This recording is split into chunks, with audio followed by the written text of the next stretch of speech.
Gather, grow, give, go. Gather, grow, give, go. Gather, grow, give, go. Gather, grow, give, go. We are Kingdom Fellowship. We're kingdom focused. We gather to worship the Lord. So glad you chose to join us. Let's grow in the Word together. Give our heart to Jesus. Make a difference. Go share the love of Jesus with the world. Gather, grow, give, go. Gather, grow, give, go. Gather, grow, give, go. Gather, grow, give, go. We are kingdom. We are kingdom fellowship. We're kingdom focused. We gather to worship the Lord. So glad you chose to join us. Let's grow in the Word together. Give our heart to Jesus. Make a difference. Go share the love of Jesus with the world. Gather, grow, give, go. Gather, grow, give, go. Gather, grow, give, go. Gather, grow, give, go. We are kingdom fellowship. We're kingdom focused. We gather to worship the Lord. So glad you chose to join us. Let's grow in the Word together. Give our heart to Jesus. Make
Kingdom Focus. Praise the Lord. So glad to have you all joining with us for a very, very significant and important conversation around what's happening in our country and really around the world as it relates to the COVID-19 vaccine and the virus that continues to decimate our communities. Today, 3,000 people will have lost their lives to this virus, and we certainly are seeking the face of the Lord as to how to go forward. So right now, I just want to invite you into this conversation, encourage you to share this with others, because literally lives will hang in the balance for what we talk about tonight. The Bible says, today I put before you blessing and cursing, life and death. Choose life so that you might live. And so we each of us have to make a choice, and that choice will impact our lives and the lives of those who are connected to us. So come on, let's seek the Lord together. Father in glory, we praise you and bless you for assembling us under your name and under your aegis. We pray now that your spirit will come to us, that you allow us to hear with discernment, with clarity, allow us to use the capacity you've given us to think critically about the information that's presented before us. And then, God, we pray that we will move forward in faith and never fear. In Jesus' name, amen.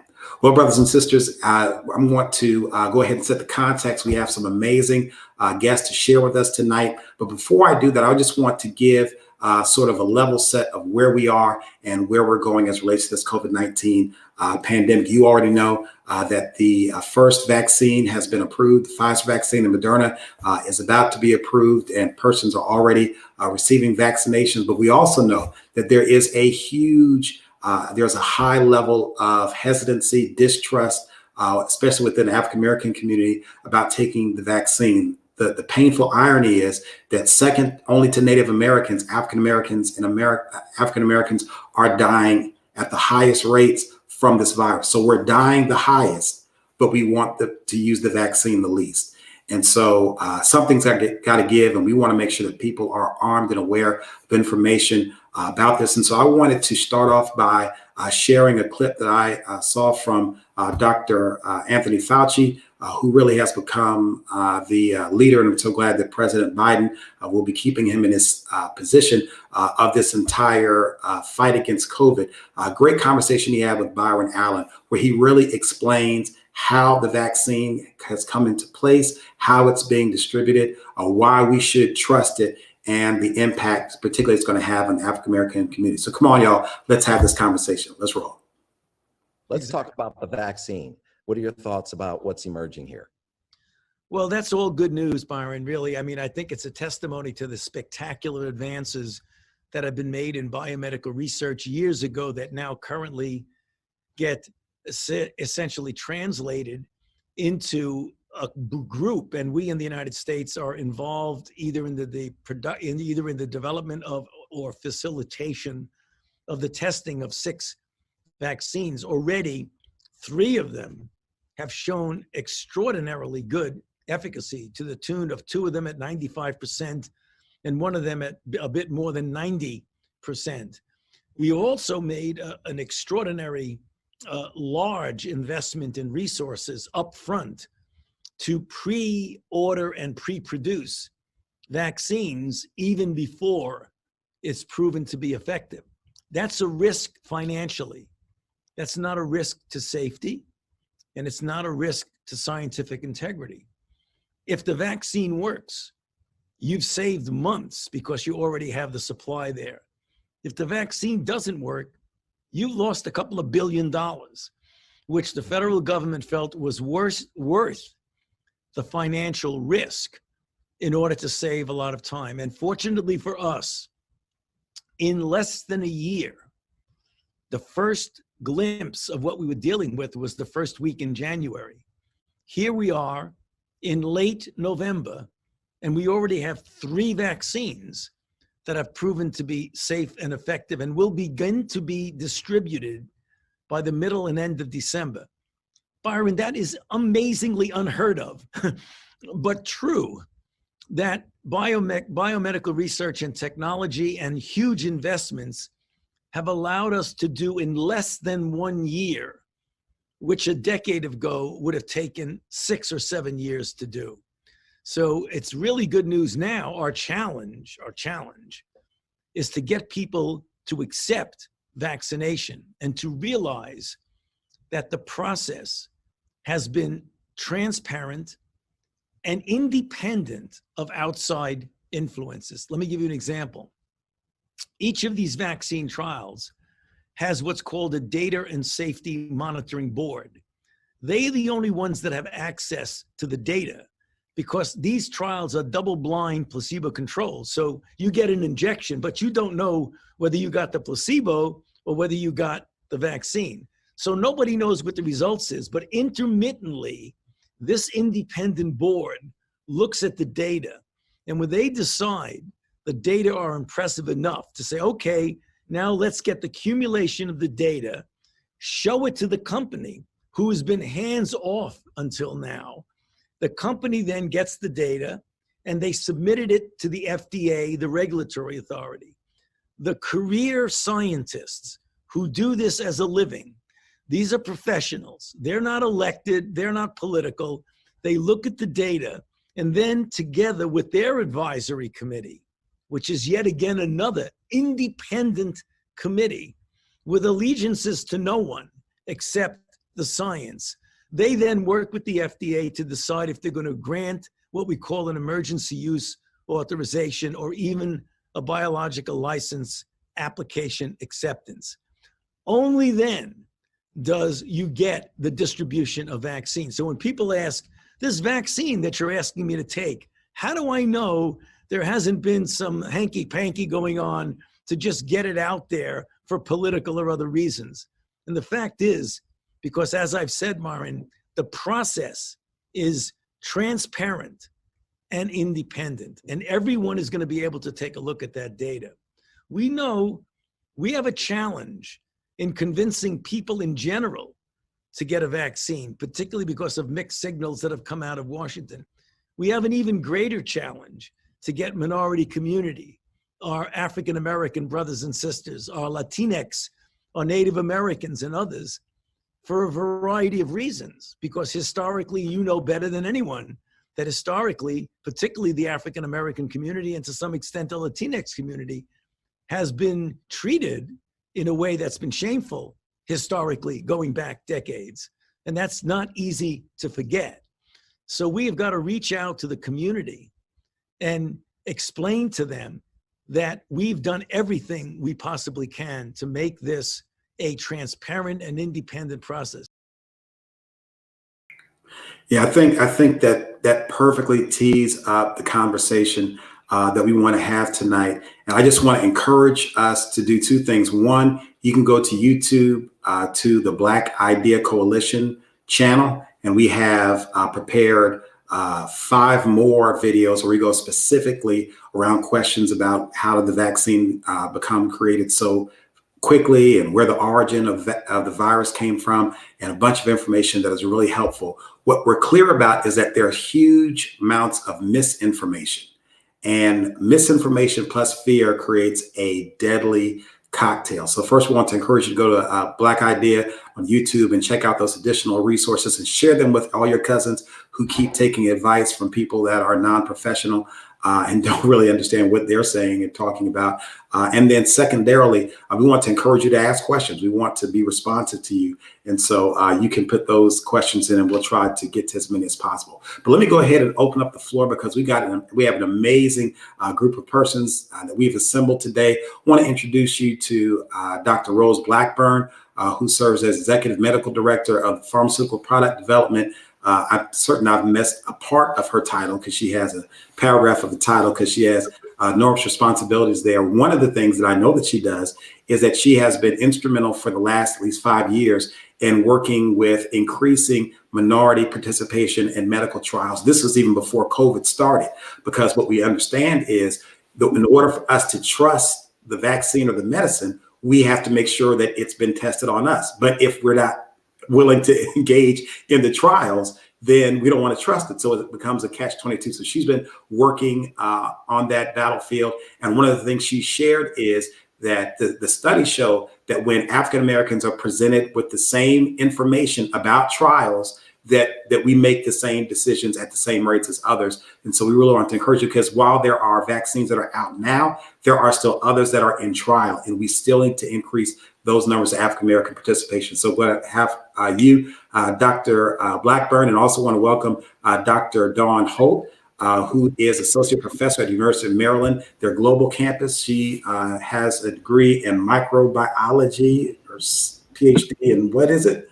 Medical pathology. That's what I said. And the second one, you're finishing her second PhD now in what? Clinical psychology.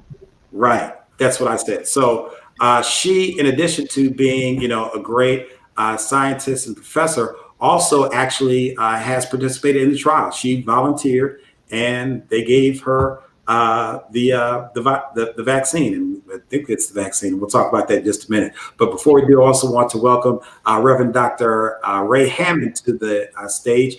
Dr. Hammond is a triple threat. He is a pastor and founder of the Bethlehem Church there in Boston, along with his wife, Reverend Dr. Gloria Hammond. He also is a physician and also is co-founder of the 10-Point Coalition, which is not only a community organization that's made a great impact in the Boston area, but really has served as a model for decades around the country. In fact, they right now are in the process of getting past a monumental police brutality bill. And so we really are excited to have this all-star group. So let me just go ahead and start the conversation this way. Why are you all convinced that the vaccine is right for our people? And secondarily, why is waiting to see a bad idea? I'll start, and thank you, Pastor.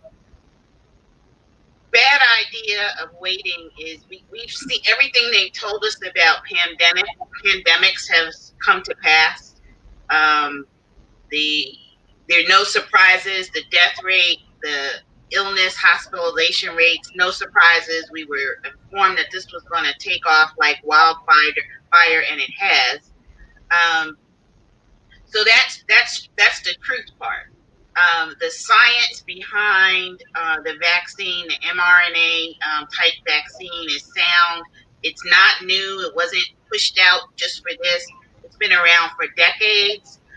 They have looked at it for Ebola, for Zika, and for other infectious viruses. The value of it is that we're looking at it for a pandemic because they knew one was coming, and because it's scalable. So it's able to be manufactured quickly, efficiently, and as these results have proven to be it's effective, it's able to be scaled up because we'll need billions of doses.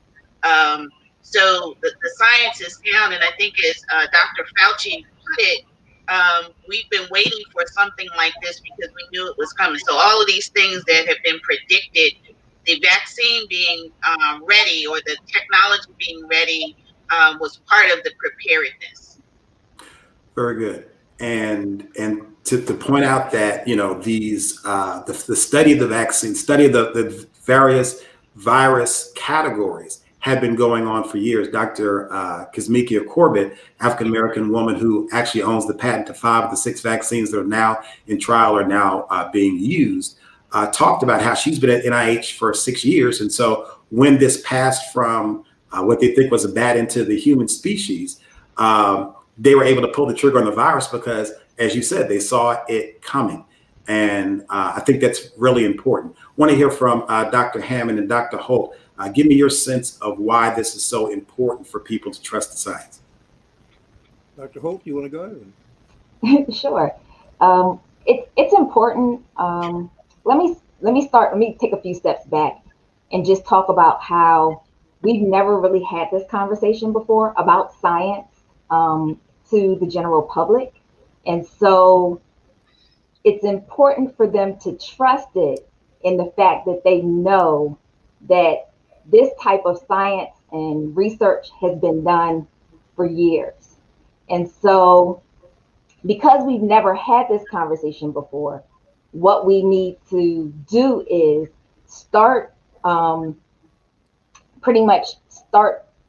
start talking about it so that people can become more comfortable with it. There's a lot of scientific language that's coming out that I know people have never heard before. You know, we're talking about reading the research, and there's a lot of people that have never picked up a journal article before. And there's a difference between a journal article and the newspaper or something you read on the web.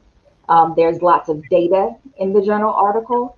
And, you know, based on the results from the Moderna and the Pfizer trials, the research and the data is showing that these vaccines are effective. Very good.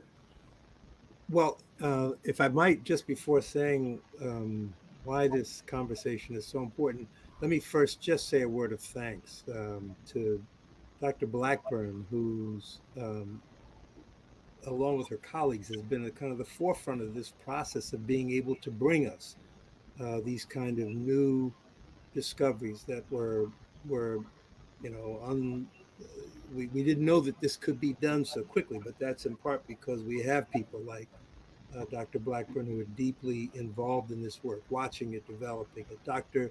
Holt, likewise, is doing the basic research that makes this kind of a vaccine possible.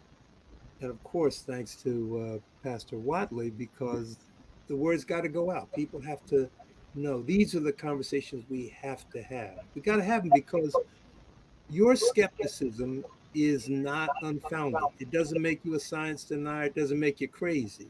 You have good reasons to be skeptical. We got a history that goes back to the founding of the modern gynecology, much of which in the early days was built on the exploitation of Black women. We have a history going back to the Tuskegee syphilis experiments. We have a history of the misuse in the case of Henrietta Lacks and the whole development of what we call HeLa cells. You could go over. Looks like we lost Dr. Hammond, but let me go ahead, as we used to do in the pulpit, and we used to pass the microphone and finish this point that I think I know where he's going, which was simply this. We all have a legitimate reason to be skeptical. Yes. And the difference that we're talking about tonight is skepticism and fear that will not allow you to grasp new information, right? So because something has happened in the past does not therefore allow me to make a decision in the present that will be to my detriment. And so this is how another physician put it that I was on another forum. He said basically this: the longer you wait to decide if you want to do this, the more likely that you or people in your community will die. If we're dying the fastest, then if the vaccines are available and you decide you want to wait and watch for 6 months or a year, that many more people will have passed, mostly us, disproportionately during that interim. Because what we know is there's something called COVID fatigue, where people no longer follow the guidelines, where social distancing. I mean, you know, it took everything to keep us from going out for Thanksgiving. It's going to do the same thing for Christmas. But there are a lot of people who are not doing that. And the models predicted that too. As Dr. Covington said, the models have not been wrong yet. So Dr. Hammond is back. I was just making the point that we should have healthy skepticism, but that should not prevent us from taking the vaccine. And I think, again, up to this point, I think most of us haven't known very much, as we've talked about, how these vaccines get developed. And then on top of that, you've had all of the political craziness. We've been talking about this in our area since the summer. And somewhere around September, I said to people, I'm not going to talk about vaccines until after November 3rd, because I can't have, in many cases, a rational conversation. Let's just say a certain person occupying 1600 Pennsylvania Avenue had so clouded this discussion for political reasons that my presumption was we weren't going to be able to have that discussion really well until afterward. And the good news is, if you look at the Kaiser poll, people are gradually, once we've lifted that cloud off, we can have a rational discussion about this. And that's the discussion we're having now. And this is really critical because lives will hang in the balance on the basis of the decisions we made. Yeah, thank you so much for that. So talk to me around why people, first of all, where should people go to find out about this vaccine, and where should they not go? The CDC information, and I look at it regularly, is actually very up to date in terms of statistics, but also the information, and they've broken it down into readable language. So it doesn't, you're not reading a science textbook. They make it so that the public can access the information and understand it. The FDA website is up to date as well, and it has good information. In fact, they pre-published the briefing document for Moderna, which is coming out. The hearing or the advisory committee is going to meet Thursday. The briefing document came out yesterday or today, and they did the same thing with Pfizer. So if you're really skeptical or you want to dig into more, they have a nice executive summary on both of those on the CDC as well as the FDA website about the vaccine. So you can look for yourself. One of the things that struck me was that the efficacy has been noticed, meaning the effectiveness has been consistent across age groups, across ethnicities, across people with different medical conditions, diabetes, high blood pressure, and other what they call comorbid conditions. So it looks, again, promising in that people are going to be equally affected positively by the vaccine. And that's important for two reasons. It shows that they have the right people in the trials. So it's not just young, healthy white people. It's Black people. It's Hispanics. It's elderly people. So they have a population of people over 65, which is critical because we know that the death rate and the mortality rate is higher in older people. So they've got a good representative sample of people in these trials. And there are about over 30,000 people in the Moderna and I think over 40,000 people in the Pfizer trial, which is standard for a vaccine program. Very good. So we have some questions coming in. So I'm not texting anybody. I'm getting the questions. But I wanted to ask Dr. Holt. You engaged in the trial. We believe you took the vaccine. Talk to us about the process. One of the biggest questions is about side effects. Talk to us about side effects, your experience. Talk about why people should really consider the trial. Talk to us. I signed up for the trial in August, and so I started the process several months ago. I was called back to participate.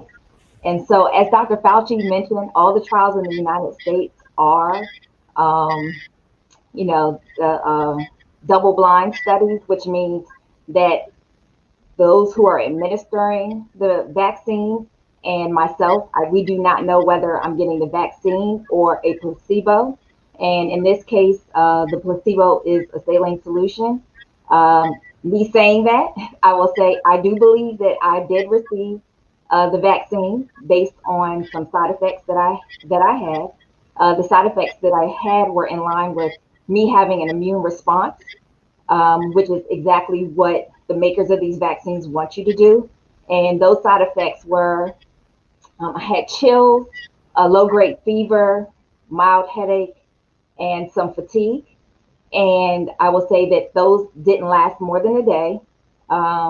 Even though I was not feeling that great the day after I received the vaccine, I was still able to get up and go about my day. And so for me, not feeling well for a day is better than getting COVID, and me playing, kind of this game of Russian roulette. Do I end up with long haul side effects from having COVID? Do I die from COVID? Or even worse, do I give it to someone in my family who may be older, who may not have as great of a chance to fight the virus as myself. And so for me to participate in the trial, you know, it's one of those things is I knew they were calling for more African Americans to join because they wanted to have that data. And because I did have a scientific background, I did understand the science behind the vaccines being made. I knew that this was something important. Very good. Extremely helpful. So side effects of the vaccine are preferable to the symptoms of the virus. So we need to get out of our minds. There's this perfect thing. You know, one of my joys is watching these commercials that come on television about, you know, some medical thing. They tell you for 10 seconds what it's supposed to do, and then the rest of the 40 seconds are all the side effects, right? But yet these companies, you know, continue to produce them because people realize that, you know, the risk of the side effects or even experience of the side effects are well worth fixing the real issue. And so we need to take out of our minds, oh, well, if there are side effects, I want to do it, because you're going to get the vaccine or you're going to get the virus. Because no person. So Dr. Hammond, can you talk to us about why, you know, boosting your immune system and vitamin C and noni juice is great, but it's not going to keep you safe from COVID-19. Need to unmute. I'm sorry. Yeah, you raise an excellent point, and all of those things we should do: Mm-hmm. eat well, get rest, exercise. They all help. There's no question about it. But the problem is, you can do all of those things and still be seriously infected and even die. So the reality is there's simply not enough, and that's exactly why vaccines have been developed over centuries. I mean, over centuries, we've discovered that we can really prevent disease, and the morbidity and the mortality, and not hurt the vulnerable, which is our elders, in particular with COVID. It's our elders, it's our mothers and our fathers who are going to pay the price if as one person has said, we don't build a blanket of protection around our nation, our world, and certainly our community. We don't do that, they're going to pay the price. Sure. So, and that's a great point that historically, so polio, most everybody over a certain age has a mark on your arm right now. And none of this transparency was here. They pulled you out of class, from my understanding, hit you in the arm with that polio vaccine, told you to go back to class, and polio was eradicated. So here's a question from Janelle Coleman. Has the vaccine triggered cause Bell's palsy in some participants in the trial and other side effects? I'll throw that to the panel. There you go, Dr. Rose. Okay. Yeah, there were a few reports of Bell's palsy, and I think it was less than 1% in both arms, in the placebo as well as the active treatment arm. So there were, what they found with the side effects, and it's a great question, is that they were balanced in both arms. So people experience some the mild reactions that Dr. Holt described. There were other serious, some probably a little bit more serious effects, but they were almost balanced. So the thought is that there are probably mild side effects, which are expected with most vaccines, and some of the other side effects, they didn't find what they call causality or a link exactly to the vaccine because the numbers were so low. So if we start seeing what's called a signal, that means a lot of people got the same side effect. What we're seeing is a few, and very few people, 1%, 2%, which is not a lot, have had some side effects, and they're not convinced that those are causally linked to receiving the vaccine. Good. Could I also add, just to emphasize that point to Dr. Blackburn, when she was talking about the two arms, part of the problem is some people are going to develop Bell's palsy anyway for other reasons that we don't know. And that's why you do experiments where you have people who are getting, salt water, basically, or some, what they call a placebo. It's not active, versus those who are actually getting it. Because otherwise you can't be sure that it's not some other cause. So unless the numbers are much higher among the people who are getting the vaccine, you can't say that it's really the vaccine that's causing it. that you expect from a vaccine, what they have seen is that they occurred after that second dose more. So they do know that there is a link with some of the side effects, and those are the effects that Dr. Holt described that she experienced. And what they're seeing is that after that second dose is when most people saw it markedly. Yeah. And so the way it was explained to me by my physician is side effects are proof that it's working. So just a different spin on that. Another question, will there be a special vaccine for those that are 80 plus? No, because they're testing the older population, this vaccine is going to be good for elderly. And actually, the first group of folks that are going to get the vaccine are those in nursing homes, older people. That's the priority, along with healthcare workers and frontline healthcare workers. Right. So now there will be a second set of trials going on for pediatric patients once the safety of this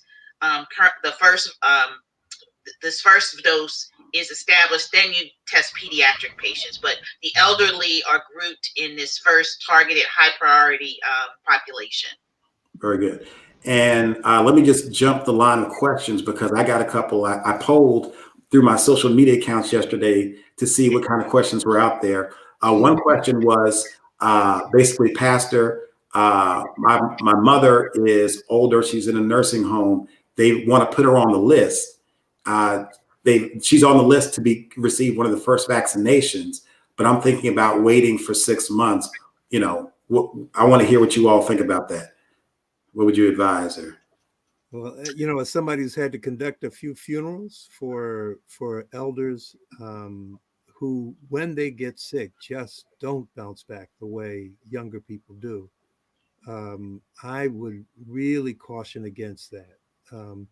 You, in a sense, and I know your heart's right. You're trying to protect your mother, but I would really encourage you to appreciate that the best protection you can offer her right now is the vaccine. That if she gets COVID, it is very, very likely that it will cause either death or significant disability.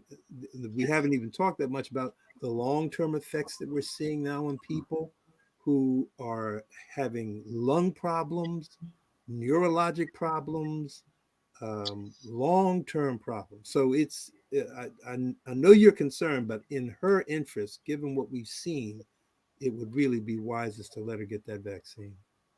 Very good. Here's another question. I thought I saw another question pop up.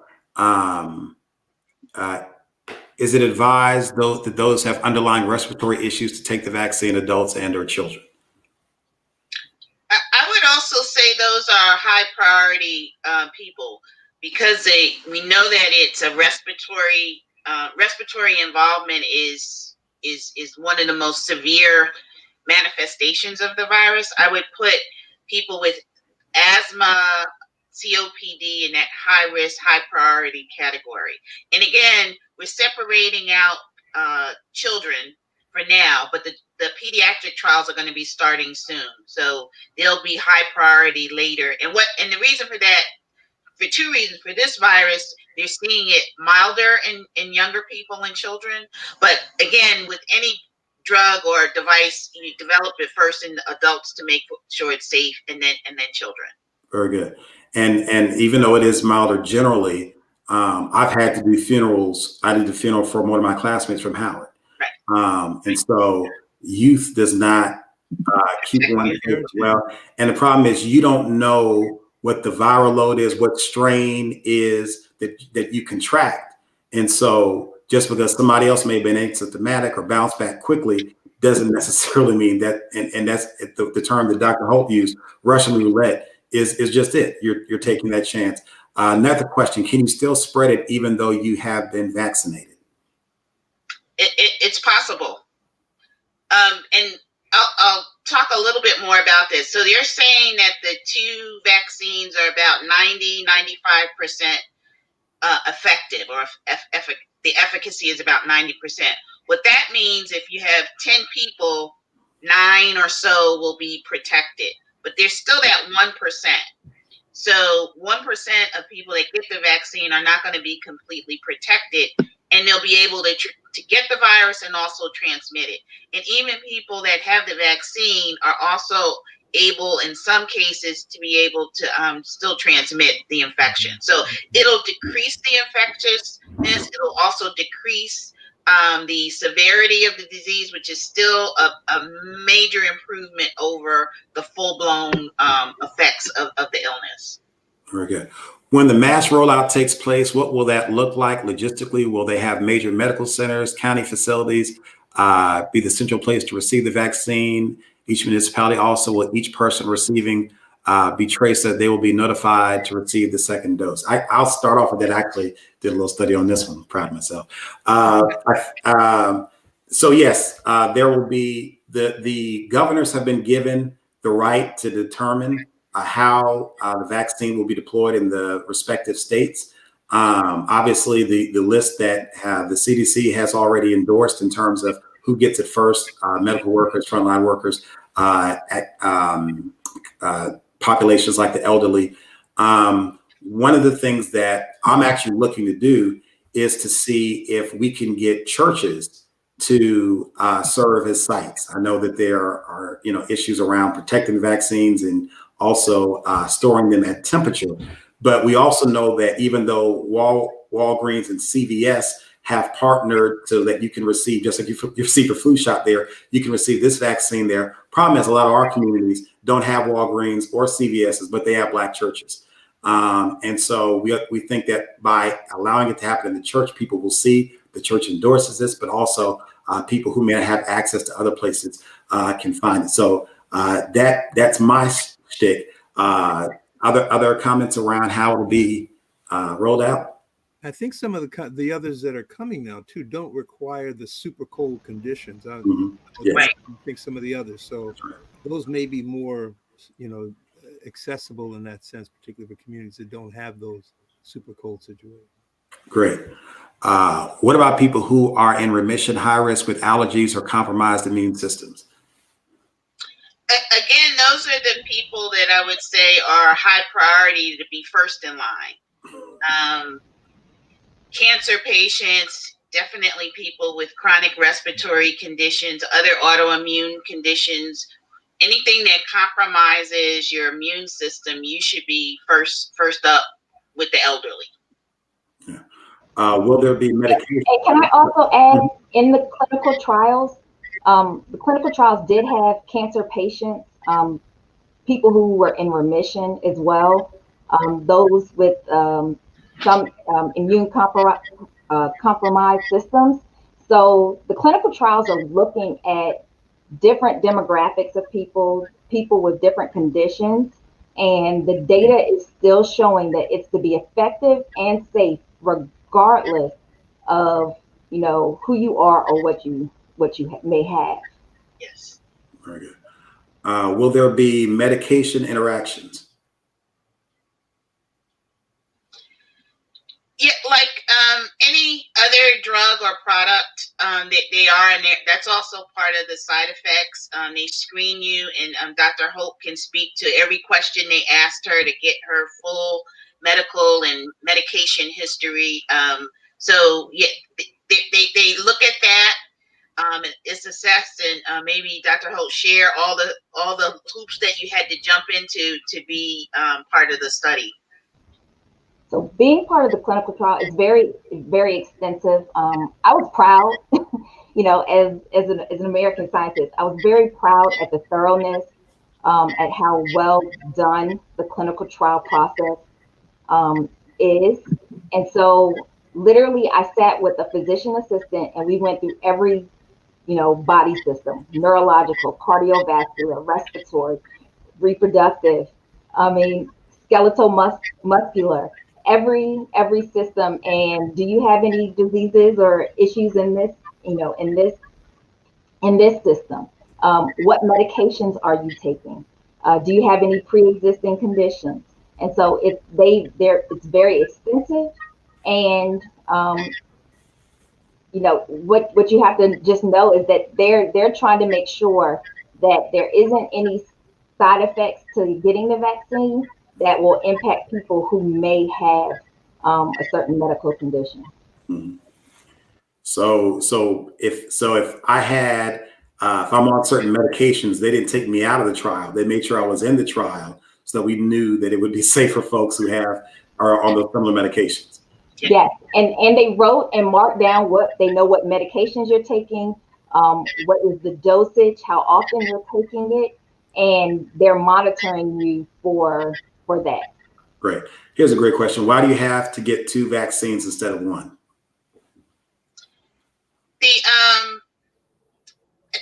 It has to do with how the vaccines work in terms of boosting your immune response. So again, not just for COVID vaccine, other like hepatitis is a series of vaccines. So some vaccines require the 2 doses to optimally be effective. Not all of the COVID vaccines, I think there's 1 or 2 that are going to be 1 dose. So, the first 2 out are the 2 dose. One is the second dose is given in 3 weeks, and the other is the second dose is given after about 4 weeks. So they're all a little bit different, and I know there'll be one that is only 1 dose. And let me just say this as well. One of the challenges that for me is most concerning is while we're hesitating, the rest of the world is jumping on this. Read an article last week about how Wall Street investors and bankers were trying to lobby to be designated as essential workers so they could jump the line and get their vaccines first. We know that the European countries, the industrial countries, have actually, some of them bought double the amount of vaccines needed because they're so, they understand that the vaccine is the way to get back to normal and get your mask off and start operating as a regular society.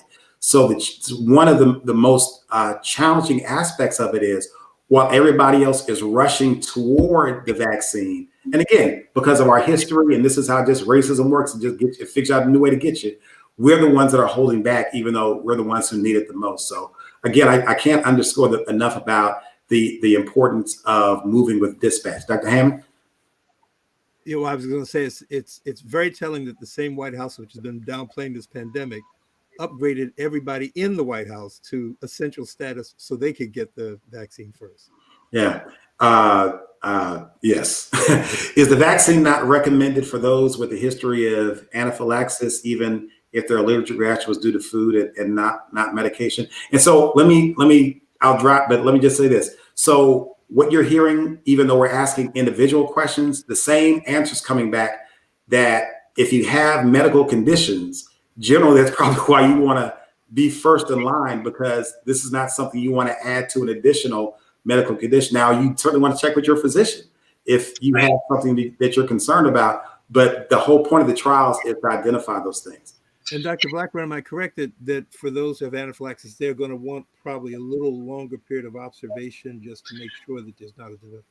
Right, and that was a great question because they started distributing the vaccine in the UK, and I think a few people had serious anaphylaxis. So that they really looked at was it the was it the vaccine, or did these people have were their allergies so serious anything could have triggered it? So so they put kind of not a pause on it, but they'll look at people with that history a lot more critically and give them some probably specific warnings, and they may recommend that they don't get it, or they're pre-medicated before they get the vaccine, and they have the longer observation after receiving it. So say a little bit more about that, about pre-medication.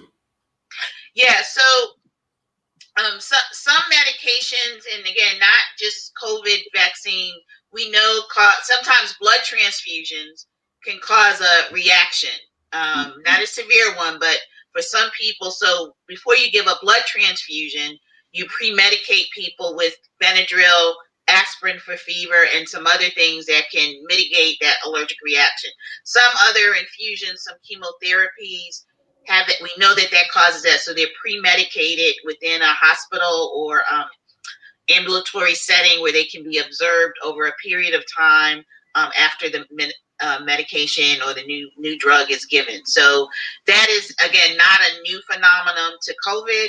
It's something they'll watch very closely and really tease out people's allergy histories as they give them the vaccine. So yeah, we did see that in 2 cases or a couple of cases in Europe this week. Thank you. Before we get to the next very special question, I just wanted to point out the fact that that many people who have health. If you have health insurance, we recognize a number of people don't, but many people who have health insurance, your plan actually allows for what's called telehealth or telemedicine, which means you don't have to go to the hospital or even to your doctor's office. You don't have to put yourself at risk, but you can just call in and have a one-on-one conversation with the doctor who can answer all your questions. So I don't want us to feel like if we don't get all of our questions answered here, that we don't have any other recourse. And if you just Google COVID-19, or you can go to the coronavirus task force, you'll find the resources. The goal is to not allow memes and cute random videos that you don't know who these people are on social media to be defining or determining for you. And if I can just say this, and also to be careful about your own power, because a flippant statement that you make can cause somebody else to make a life or death decision. Right. This ain't the one to play with. I've seen, memes of somebody after vaccine and they show a gremlin, that's cool, except for my grandmother had COVID and was in the hospital by herself for 2 weeks and continues to deal with long-term effects, even though she's out of the hospital. So once you start putting people in this thing, it ain't so fun anymore. And so the information is available for anyone who really wants to find out. If nothing else, ask your cousin who has telehealth to call in and ask your question on their behalf. Dr. Hammond? To suggest that I've seen a number of the city and state health departments have some good information, and also may have information on where you can actually get the vaccine and where it's being given. So it's another good resource to look out to. Very good. We have another question coming up, very important question. Once you take the vaccine, do you have to practice social distancing and mask wearing? This is coming from Allie Watley. Excellent question. I've seen both, a couple of different ways to answer this. And as I mentioned earlier, when it's 90% or 95% effective, that means 1 in 9 people are not going to be, or that 1 person out of 10 is not going to be protected. So it's still important to practice those things, because you may have a low grade or a lower viral load, but you're able to pass it to your grandmother who has a immune compromised system, or your sister or your cousin that has lupus or cancer who has an immune. So we're still going to need to do that, and we still need to be doing the social distancing, the mask wearing, and we really need to do it as we move into the holiday season, as we gather more, or we think about gathering more. So excellent question, not just because it's from Ali, but it's a great question. I want to piggyback a little bit on that, just to say that the reason we're really going to have to do it is because the vaccine is going to be a rollout. And so not everybody is getting it at the same time. So until we get at least 75% of the population vaccinated, we're really not going to see any type of effectiveness. And so it will be some time that we're still wearing masks and social distancing. So those are just the things that you're going to have to just keep in mind. Is the vaccine recommended for nursing mother? I need to check. Good question. Good answer. I'll get back to you on that one. Okay. I don't want to give you an answer off the top of my head. Sure. Is the vaccine for free, or do you have to pay through your insurance? It's going to be covered. That was the whole push behind Operation Warp Speed and government stepping in to fund it is that it will be free. Whether you live here or sub-Saharan Africa or Europe, it'll be free. That's great. We're going to come to a close in just a few minutes. Everybody's had a long day, and I'm sure this is your 18th Zoom. But if you could, because one of the things that we know we're dealing with is the sort of conspiratorial, because of our history, the conspiracy theories, and what are they doing? What are they doing? One of the things I want to emphasize is we are they.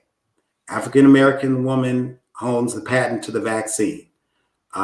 Dr. Rose Blackburn Covington is one of many African-Americans in private pharmaceutical industry. In every one of these companies, you have African-Americans who are in high-ranking positions who have been a part of this development of the thing. We know that the U.S. Army is in charge of Operation Warp Speed and getting it out. The U.S. Army historically is one of the most integrated institutions in the country. And so we have African-Americans all the way down the line. And so we have the Black doctors, National Medical Association, Black doctors, Black nurses have all endorsed taking the vaccine. And so it's one thing not to trust them, but it's another thing not to trust us, because we are a part of the vaccine development and deployment from beginning to end.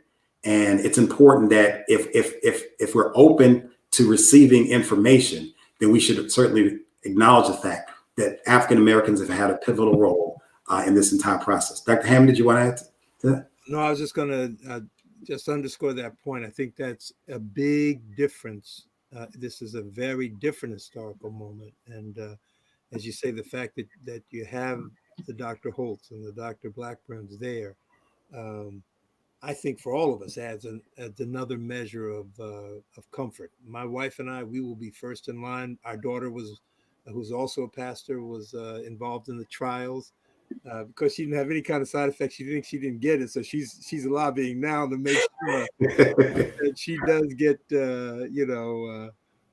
get the real thing. But this is, as I say to people all the time, this is an opportunity to make the word flesh. If you really want to honor your mother and your father, step up, because they need you to do that. And if you really want to take the Apostle Paul's admonition, don't look out just for your own interests, Philippians 2, but also be concerned about the interests of others. That's what it means to have that blanket of protection, and to care not just what happens to me, but all the people around me. So for all these reasons, again, we all understand the reasons for which people raise the questions. They're questions that ought to be raised, but they're great answers, and we need to move forward to make sure that our community is covered. Great. Two more quick questions. Oh, go ahead. I have a follow-up about the question about lactating women. And it was an interesting answer. Because healthcare workers are high priority, 75% of the frontline healthcare workforce, nurses, physicians, other healthcare professionals are women. They are recommending it. And they recommend not withholding it from women that are pregnant or lactating. Now, the caveat is there's not a lot of data, but it's been shown to be safe. And I'm not sure if they included pregnant women, but they're frontline workers and they'll be high priority. Very good. Two more quick questions. One, do you have to take the vaccine every year? And two, will you have to get it every year? Yeah, same question. I don't think they know at this point. Yeah, no. We don't know if this is going to be if the strains are going to change every year like the flu shot. I think that so people in the trial are going to be monitored for 2 years after. I think so after the 2 doses and after you run the course of the trial, there's going to be a long-term 2-year follow-up. So Dr. Holt will be monitored for 2 years to see what her immunogenicity is against the virus. So at this point, that is a question. Very good. And we're going to call it here. Most of the questions have been addressed by other questioners. So let me close by saying the Bible says the just shall live by faith. And at the end of the day, as we filter the information, as we, I pray, discern the information, I think it's important that we allow faith, if it's a tie, to break the tie. We have, because while we have questions, because again, I can't underscore enough, most of the people I've spoken to, there's a category who's just, I don't believe it, I don't need it. And interestingly, those who disagreed with the far right in terms of denying the virus now somehow are on the same side as the people on the far left for different reasons. So you have the conspiracy theorists over here, and you have the folks who are denying the science over here agreeing, which always is a little troubling. I get concerned when there's people who've shown they're not in my interest. If I'm agreeing with them, something must be wrong. But there's something else about the conspiracy theory thing that I think we really need to consider, which is at what point are you, in other words, is there a level of satisfaction that someone can reach? Or is it just you've made up your mind? So that no matter what the data is, no matter what the information is, you've made up your mind. And that's what brings it back to the initial text in Hosea, my people are destroyed for a lack of knowledge. It's not that knowledge isn't available, it's that they've become closed to it. So I pray that what you've heard tonight will keep you open to solid science and information, to be considerate of your decision and how it will impact those who you love the most. And then to ultimately, from a place of faith, allow the Lord to speak to you. And I believe he will align you with what he's provided through the science. And I don't keep saying I'm done, but I'm a Black preacher, so y'all know I don't mean nothing. You got at least two more, man. At least two. Two more. So one of the things we fail to do is to recognize science and faith are not in competition. Everybody watching me has been to an Adventist hospital, a Presbyterian hospital, a Baptist hospital, a Methodist hospital. What does it say about our faith that the church historically has been one of the biggest promoters of medicine in our country, right? So this is not anti-faith. This is an expression of our faith because God has given us the means so that we don't have to perish in the millions as have happened with other pandemics. So I just wanted to kind of put a bow on that. I'm gonna let go. We're gonna go right around for our last word. I'm gonna have Dr. Hammond's gonna hold the last words. We're gonna close in D flat. Dr. Covington, go ahead. As we approach the holidays again, as we think about our Christmas list and what we're gonna do, think about being safe. We had a voting plan. We talked about voting plans. What's our plan to vote? How are we going to make sure our vote is counted? So let's talk with our families about how we're going to be safe this holiday season until we get the vaccine available. So rethink your holiday plans, continue your masks and social distancing, hand washing, and really most of the information we've discussed is publicly available on CDC, FDA, and local health department websites, and they break it down nicely. So what we didn't cover is available in the results and some of the public sources. And I think it's really sound, scientifically backed, ethical information. Very good. Dr. Holt? I co-sign with Dr. Blackburn on that. Please stay safe this holiday season.